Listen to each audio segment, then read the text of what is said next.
News. Agriculture deals worth 3.1 billion shillings are set to be struck at the 6th edition of the Africa Agri-Expo in February, as investors throng the Kenyan capital for the Africa Agri-Expo in February this year. Jimmy Mbogo has this and other stories from the business scene. The two-day agricultural event is set to take place from the 8th of February and is designed to provide solutions to farmers, agribusinesses, professionals, agronomists, as well as government organizations to help improve their yield and revenue. Over 100 investors and potential business leads in the agricultural value chain from 35 countries are keen to set up businesses in Kenya and in East Africa. It is also expected to highlight the advancement in technology for the agricultural value chain, food security, nutrition, crop protection, water management, and ways to mitigate post-harvest losses in Africa through the sustainable use of machines and technology, as well as boosting productivity and profitability of the farmers.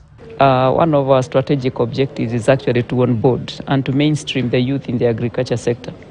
And the young people want to see things happen very fast. And technology is also good because it cuts down on the cost of production. And now elsewhere, potato farmers in North Rift counties can now expect better returns following the launch of a factory project by the UK government. During the launch of the project, British High Commissioner to Kenya, Her Excellency Jane Marriott, noted that the factory is expected to purchase produce from the region and will have a capacity to process 60,000 tons of Irish potato and sweet potato chips for local and export markets.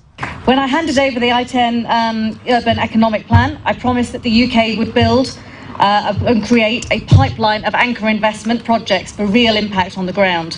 We have delivered on this promise.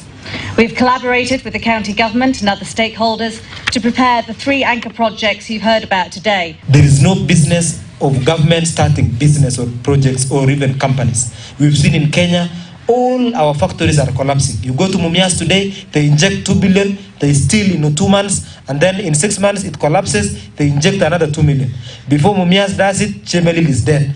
And finally, the House Property Index now shows that Upper Hill is still the most expensive piece of land in Nairobi, despite a 0.2% drop, with an acre going for over 490 million shillings, followed by Westlands at 449.4 million shillings, while Parklands and Kilimani will set you back 402.1 and 399.7 million shillings respectively.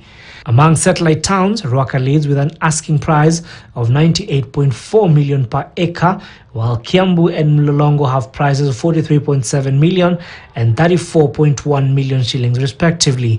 The data further shows that Upper Hill recorded the biggest drop in prices of apartments, which fell by 6.9%, followed by Riverside at 5.6%, Parklands at 4.1%, and Westlands at 3.9%. Jimmy Mbogo, KTN News.